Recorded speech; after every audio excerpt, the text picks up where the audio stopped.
Hey everyone. If you run an e-commerce business, yeah, customizable Canva templates can save you huge amounts of time. In this video, I'll show you how to create reusable designs the right way.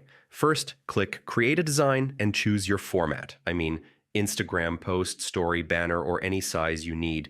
Design your structure. Add placeholders for images, product names, prices, and call to action text. Keep text sections flexible.